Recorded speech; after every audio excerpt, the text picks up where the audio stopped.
it's time now to move into the next step or the next level of complexity here, which is actually the heat or energy transport in nuclear fuel. And according to the sequence, that should be actually set number 4, and that should be part 2. Again, the reason I'm breaking down each lectures into smaller recording, because I usually get some complaints about we don't like long recording, long time recording. So I'm trying to break it down to small pieces so you can take it part by part when you study it. So that's the reason I don't want to have one recording for like 3 hours. It's going to be boring, and you may lose focus here. So that's what I'm trying to do, is to break down the parts here. So let's recap one thing here to understand the direction so far of the course. Let me assume that we have a fuel pellet, just one. That's my fuel. And we did mention that there is always a gas gap between the fuel and the big container that contain that fuel pellets, which is called the cladding. Now I'm gonna draw the cladding, which is a container, has a wall thickness, right? And outside the cladding, inside the fuel assembly, we should expose the cladding to coolant, right? So we have a coolant in both sides. That's the cladding. This here is the gas gap. Then this is the fuel itself. Then let me draw the center line of that fuel pin here. Okay. Who's generating energy? The fuel will generate energy, and we're going to talk about that in details. So there will be energy that's going to be generated from the fuel going in all direction, up, down, all directions. That's a source of energy in nuclear reactor or nuclear power. Then that energy is going to walk inside the fuel, right? We know that the center line of the fuel has a maximum temperature. So that energy has to go from inside the fuel to the outside surface of the fuel. So we know that inside the fuel, we have the mechanism of conduction. We talked about this before, but I'm trying to connect the dots here. Then what's going to happen? What's going to happen is I'm going to have the energy sitting on the outer face of the fuel, has to be transported from that face to the inner face of the cladding. Through what? Through the gas gap. Is it moving? No, it's not moving. It's a stationary layer, right? So I'm expecting that energy will go all the way to here by conduction through that gas layer. So I'm going to have here a conduction mechanism through the gas layer. Now, the energy is sitting on the inner face of the cladding. Again, there is symmetry here. So what's happening on the right side is happening on the left side as well. But I'm not going to draw both sides here. So we have the energy is sitting on the inner face of the cladding, has to be, that energy has to be removed, because the end target is to put that energy into the coolant. So there will be a transport of energy from the inner face of the cladding to the outer face of the cladding. And again, we are having another conduction mechanism. It's a heat transfer through a solid material. Now, the energy is accumulated over the outer face of the cladding. So now it's going to jump out to the moving train, which is my coolant, and mission accomplished. And this mechanism will be the convection. So when we analyze the fuel rod or the fuel pin, we will have conduction inside the fuel. Let me list these. We will have 1, conduction in the fuel. We will have conduction in the gas layer, we have conduction through or in the cladding. And finally, we have convection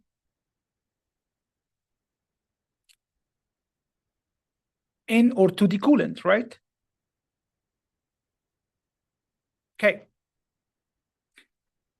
Remember, this is what? This is cylinder. Assuming we're talking about the fuel pin. If the fuel type is plate, it's a plain wall.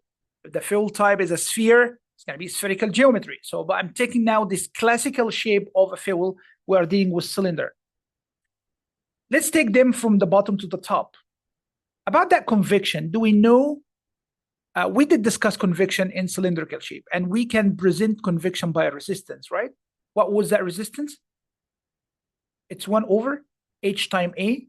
And since it's a cylinder, we know that A can be written as 2 pi RL, or it's pi times D times L. Okay, what is that R capital? Let's keep that. This is R thermal. What is that radius or that diameter here is presenting the cladding diameter or the cladding radius. R cladding. Let's keep the R cladding or D cladding.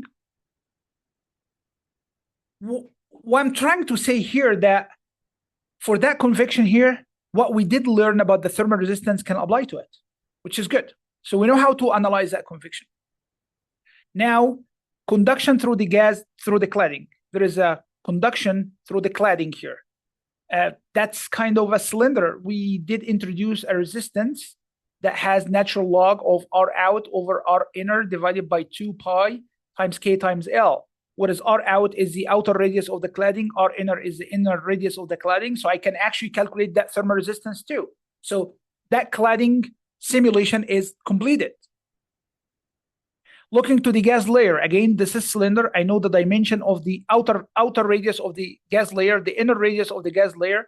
I can still presenting the gas layer by natural log of the R out over R inner over 2 pi KL. I'm going quickly here, but we will talk about this in details.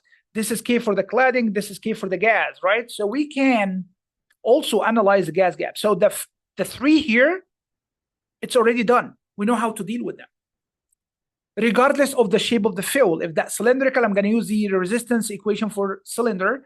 If this is plate type fuel, I'm going to use the resistance for plane surface. If that's spherical, I'm going to use the resistance equation for a sphere. What's new for us is the conduction in the fuel. That's conduction happening here. You'd say, no. We already covered conduction in a cylindrical body. I say, yeah, but keep in mind here that fuel has heat generation. So all the analysis that we have done before, we assume that there is no heat generation. When we dealt with the 4 blocks connected to each other, there was no heat generation.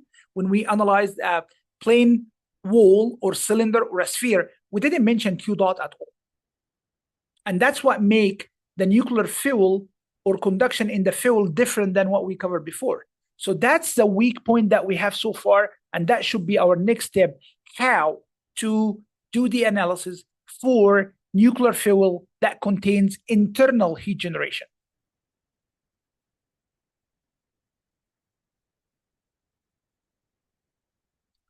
And that's why I call it the heat transfer in nuclear fuel. That Q dot is what make that part different than what we covered before. But we already covered the other 3. So now that's the focus here. Okay.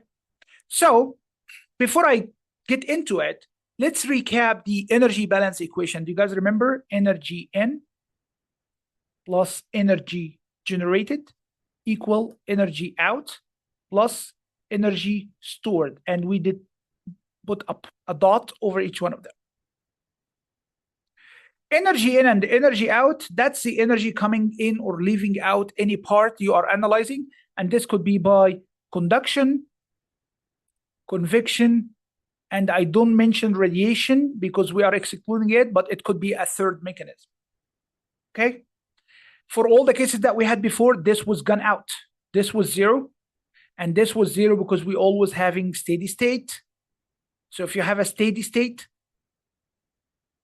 E stored is equal 0. And we did introduce a formula for E dot generated, which was actually Q dot times the volume of the body. In this case, will be the volume of the fuel.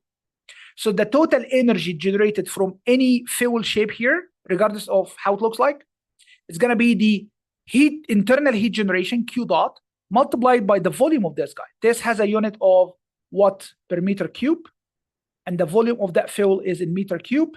So I'm going to end up having the final unit of the energy generated to be watts. And the other equation that we did also introduce is the energy dot stored. And this was in a simple language. It's the change of energy stored per time, if you guys recall, and it ended up to be MC d temperature by dt, or we did replace mass with density times the volume times the heat capacity times dt by dt. So I can feed these two parts into this equation. Then I can write a more standard format of the energy balance equation. I will explain why we are going back to this, because this is what's going to help us to do the analysis for any shape with Q dot. You have to start from this equation, because so far we eliminate this, so En equal E out, and that's what we did for all these kind of resistance here. And in the nuclear fuel, that term is not going to go away. Maybe still this will go away, because we will, for simplicity, we're going to assume everything is a steady state all the time. Okay, so we will not deal with transient situation. Transient means that time has an effect. We always assume steady state. Transient is much, much beyond the limit of that course. So this term will always eliminate it, but now this term cannot be eliminated when I deal with nuclear fuel, because that's the purpose of a nuclear fuel, is to give me energy generated. So let's write down the general form of the energy equation. So again, it's E dot in plus E dot generated equal E dot out plus E dot stored. I'm going to write it down in that form, E dot in. I will bring this term to the left side, minus energy dot out plus energy dot generated could equal to, you want to write it down, dE by dt. Remember, this is just E, not E dot, but this total will be actually the E dot, which is MC dt by d times t, or you can write it down as rho times V times C times dt by dt. And this is the more generic format of the energy balance equation that you can see. Now, this equation is valid for any coordinate system. So this equation is valid for plane wall, cylinder, and sphere. So any coordinate system, any coordinate system. That's one. Number two, this equation is multi-dimension, right? It's a multi-dimensions, which means that it can work for 1 dimension, 2 dimension, 3 dimension problems as well. It's count for energy generated by having this term into the equation. And in this format, it's still counting for unsteady, because I didn't eliminate that to be 0. It's unsteady, or in other words, it's transient equation. So this is how I describe that equation here. This is a multi-dimension energy balance equation that counts for energy generated and unsteady situation, and can be valid for any coordinate system. Okay? When I look to the nuclear fuel itself, let's go back to that fuel. That's my fuel. Again, regardless of the coordinate system, could be a plate type, could be a cylinder, depending on the view from the top, and I can replace that with a sphere too. What is the main mechanism? Again, remember the maximum temperature of the fuel usually at the center. So what's the main mechanism of energy going inside that fuel? We mentioned that before. It's mainly conduction. So conduction, I'm analyzing only the fuel. So the only mechanism that's inside that fuel is conduction. And that conduction is in and out. Doesn't matter. Even there is nothing is coming in by conduction, but it's, again, that could be going this way. That could be going this way. Since we are dealing with multiple dimension, there is always conduction. And this will cover the first two terms here. So in and out, energy in and energy out are mainly by conduction. Or only, not mainly, it's only by conduction. Okay?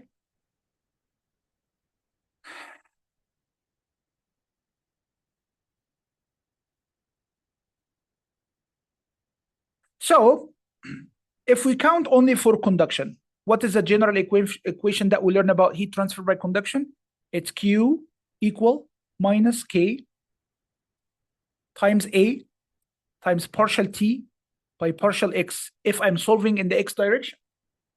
Now I'm talking about multi-dimension problem, which means that I will call that QX. There is QY. Yes, there is QY. It's going to be minus K A partial T by partial Y. There is QZ, which is minus K A partial T by partial Z. Keep in mind, these are Cartesian coordinate. What if they are not? Now, instead of X, Y, Z, you have to deal with R, phi, maybe, and Z. What if they are sphere? So the coordinate will change, okay? So I'm just simplifying things here. So these will be mainly replacing En and E out all the time. Then E generation is simply Q dot times the volume of that fuel. Then we have the energy stored in that part. So without going in more details about how we use these quantities here and remodify this equation, that's not required by you to do it. But if you substitute about this part here and you put the information into this equation, you come to what we call it the general heat conduction equation. It has other names, but this is how we usually call it, general heat conduction equation. Okay. How this equation looks like? This equation has the final product. Again, I'm not going to go through the derivation of that equation. The final product will be partial 2t by partial x squared plus partial 2t by partial y squared plus partial 2t by partial z squared plus q dot divided by k equal rho c partial t by partial time t. Again, shouldn't be worried about where is this equation coming from. So this equation is simply showing when you are applying conduction for any geometry that has Cartesian coordinate here, x, y, and z. That's an equation for Cartesian coordinate, right? And count for any internal heat generation. And this term, if you have a steady state, is going to go away. If you don't have a steady state, it's going to remain. And this equation is usually known as Fourier bio equation. So that's a general equation here. So this equation is multi-dimension equation, x, y, z. It counts for the heat generation by q dot. It's applied for unsteady because the right-hand side of the equation still exists, and it is valid for Cartesian coordinate. Okay? This equation, because we are not dealing with the high complex problems or complicated problems, can be simply simplified. How? The first simplification, you can say that we are solving for steady state. That's going to be a valid assumption that we have all the time. What's going to happen when you have a steady state? We said when we have a steady state, nothing changes with time. So that derivative with time will be 0. So the equation will become partial 2t by partial x squared plus partial 2t by partial y squared plus partial 2t by partial z square plus q dot divided by k should equal 0. And this equation is called Poisson, I always forget the I, equation. So that's a valid assumption that we're going to use all the time. So we will not use the upper one. We should stick to the second one. What if we are solving one dimension, which is another valid assumption that we're going to use? So we're going to solve everything into one dimension. So we're going to assume the heat is going one way, either to the outside to the coolant, which that's what we're looking for. We know that there is axial conduction going up, but we will ignore that part. So we will only focus about the heat transport in one direction. So we will have one dimension, and usually we call that dimension for the first option is x. So the equation will be partial 2t by partial x squared plus q dot over k equals 0. This is for those, you should guys know that this is the second derivative of temperature relative to the x direction. So if you have t as a function of x, I'm expecting that that function can be, you can derivate that function multiple times to get that term. And this is called what? This is called Laplace equation.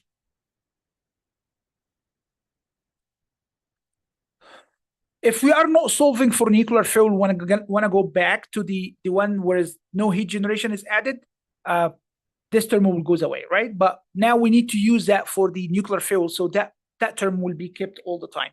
But just out of curiosity, just to know that for one dimension where there's no heat generation, that term goes away, okay?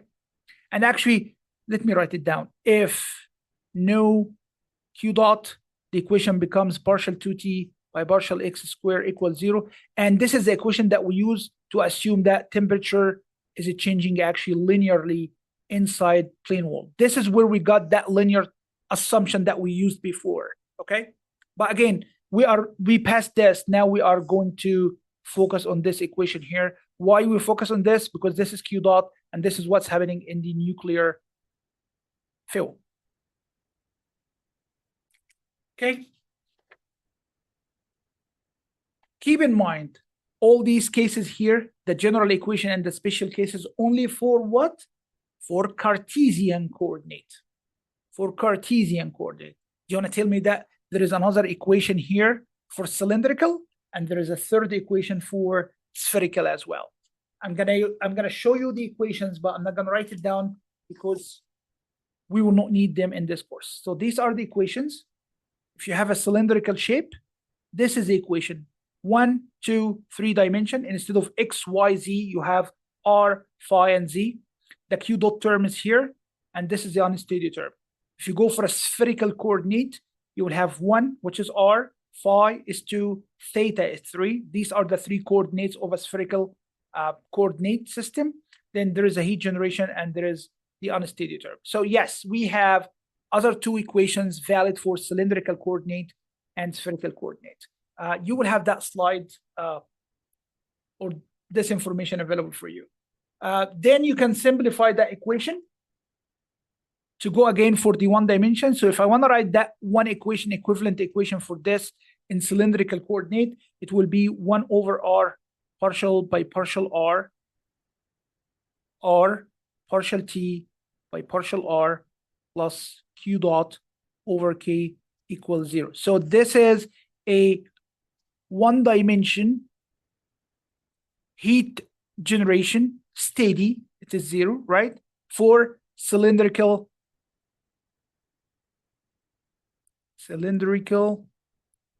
coordinate system. And the equivalent for spherical coordinate system is 1 over r squared partial by partial r. Then I have r squared partial t by partial r plus q dot over k equal 0. And this is the one dimension heat generation steady state equation for spherical coordinate system. So these are the 3 equations that we need to use to analyze nuclear fuel conduction in a nuclear fuel. If you have plate type fuel, if you have cylindrical shape fuel, if you have a spherical shape fuel, okay? So these are the three equations that we should use to learn how to analyze conduction in a nuclear field that contains heat generation. If I remove that term, and this term, the three equations here will lead us to the thermal resistance that we covered before. Okay, but because of that extra term added to the equation, there should be a different way to analyze the nuclear field.